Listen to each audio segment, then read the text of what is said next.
Hello YouTube, what's going on? My name is Dom, and today is Wednesday, and I don't have to get up early to go to work. So, today I got something really cool that I wanted to present to you guys first. I am going to be running my very first giveaway, of course, sponsored by Quixotic Nation. The prizes, of course, are provided by them. So the prize we're doing is 3 Steam keys eligible for 1 mystery game on Steam. The total worth of all 3 games is going to be $17. And how you enter to this video is you like the video, subscribe to the channel, and comment down below your thoughts about the topic that we are going to be discussing today. The entries will run from today, which is December 6th at 11 a.m. to Saturday, December 9th at 11 a.m. And then so that's a full 72 hours, and then a winner will be announced in my video on December 10th. So make sure you stay active on the channel because the winner will be announced via the YouTube comment section. So make sure you stay active, just so if you do win, you will be notified. But the official rules are down in the description, so you can go ahead and check that out. Oh yeah, and of course, Quixotic Nation, they do these giveaways pretty regularly. So if you want to check out their Discord, go down in the comment section. You can follow that where you can get entered to win quite a few giveaways. So today I did have a different video planned for you guys. I was actually going to do a Call of Duty World War II video about how I love the game and I think it's one of the best Call of Duties. That's probably going to get a lot of hate, but that's going to have to wait till Thursday or Friday because I decided to do this one because if you're not familiar, there is a controversial story going around in video games, and whenever there's going to be a controversy in gaming, I'm definitely going to be weighing my opinion on it. So if you're not familiar, there's this game coming out next year called Detroit Become Human, and this game, I guess, is in the future, and you play as a robot who has gained consciousness, free will, and all these things. And it's kind of like a Telltale's game from what I can gather, that you make decisions, and those decisions, you know, impact the storyline and whatever like that. Well, the trailer was released for it, and it depicts you play as an android in an abusive household that serves an abusive household, right, with an abusive dad on his 10-year-old daughter. Nothing, as far as I am aware. It's physical abuse and emotional abuse, as far as I can tell. Nothing sexual is hinted at in the trailer. I have a link down to that in the description if you want to go and check that out for yourself. But apparently in the scene, you know, it does show that he ends up killing the daughter from the abuse, and then you have the option to kind of go back and make decisions that can change the outcome of that. Now, this concept it's been called numerous things by a few people. They're saying it is perverse, sick, repulsive. It trivializes and normalizes child abuse. I think that's bullshit, and I'm gonna tell you why. So, when they say it's perverse, it's sick and repulsive, I feel like these people don't really understand what video games are, and they've never really played video games in their own way, because we've dealt with a lot of sick things in video games. I'm just gonna be straight up honest with you. Think of Resident Evil 7 and Evil Within, and just name a few off the top of my head they were sick, man. They were sick, but we enjoyed them. You know, I mean, if you take those things, if you put those if you think about what's really happening in these games, torture, you know, brutal torture, probably the biggest thing I can think of. That's sick. That is sick. But we enjoyed the game. We enjoyed games like Last of Us, even though it's not.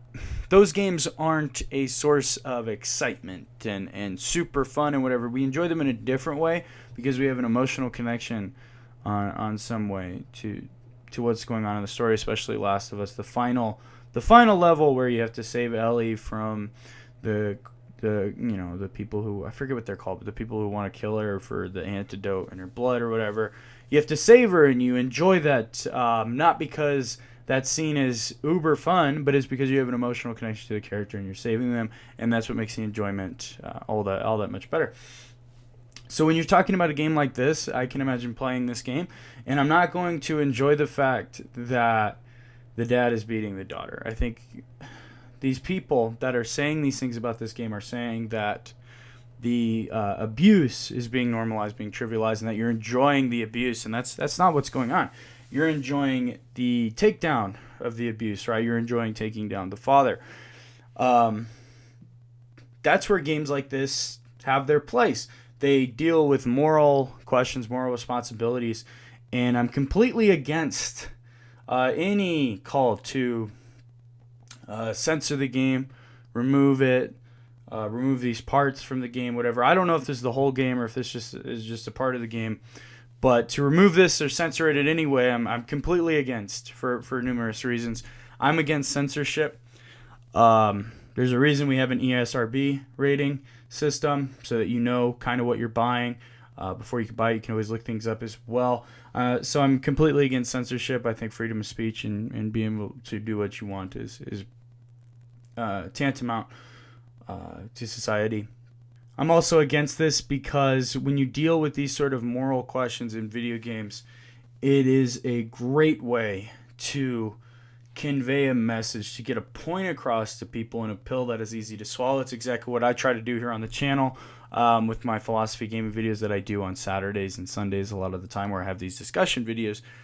That's something that I try to do, and I kind of recognize that you want to deal with these tough aspects in a way that people will be able to understand. If you can reach an audience that can kind of, when you do play a video game, you do make moral decisions, and those decisions really can weigh on you. They can impact you heavily. Because I remember playing like old games. Last of Us and Gun was a big game for me. I'm not sure if anybody remembers that game, but that was a revenge story, essentially, and you do have an emotional response. You have an emotional connection to these people, so that it can kind of make you challenge moral questions and moral thoughts that you have, but then it can also solidify others. So in the way that they're saying that this trivializes and normalizes child abuse, that is completely not true. I don't know how many people who have not experienced child abuse themselves, how many people are going to be placed in a setting where they are experiencing child abuse or seeing child abuse happen. That just doesn't happen. There isn't a place you can go to and say, sit down and you're about to watch child abuse happen so that you'll understand what it looks like and that you'll have an emotional response connection to it, so that if someone ever comes to you and says, I'm being abused or whatever, then you'll know kind of what's going through. You don't have that situation, so that's why video games are a great place to do that, because you can experience that. You can build these emotional connections, and you can kind of get an idea of what goes on. Now, I'm not saying that video games are a substitute for experience, for self-experience, but they definitely have their place. For things like that, you cannot go to an institution or something to learn about it. If you don't have this outlet, how many people are out there who haven't experienced this? They may trivialize it because they haven't experienced it. If they're a teacher at a school or something, a kid comes up to them and says, I'm being, this is what my dad does or whatever. They might be trivializing it if they haven't had this experience of seeing what actually goes on, seeing what can happen. It may be very, very uncomfortable. This game may be very, very uncomfortable in that respect, and I hope it would be, because you want to make this something that people could learn from, and you enjoy it not because the kid is getting abused, but you enjoy it because of the takedown, because of the revenge aspect of it. You're saving somebody. That's where you take enjoyment. So these people who are bashing the game and want it to be removed, who are saying it's disgusting, sick, repulsive, whatever, they should really go fuck themselves, because I think by them saying that, they're actually doing more to harm to make child abuse trivialized than to actually bring this into the public sphere, to bring this into attention so that people can understand it better. And it really does have the opportunity to change a lot of lives, I think. Especially for people who haven't experienced severe abuse. If you can go and see it firsthand, you can have an emotional stake in it. Then if it does happen in the future, you have an experience with it.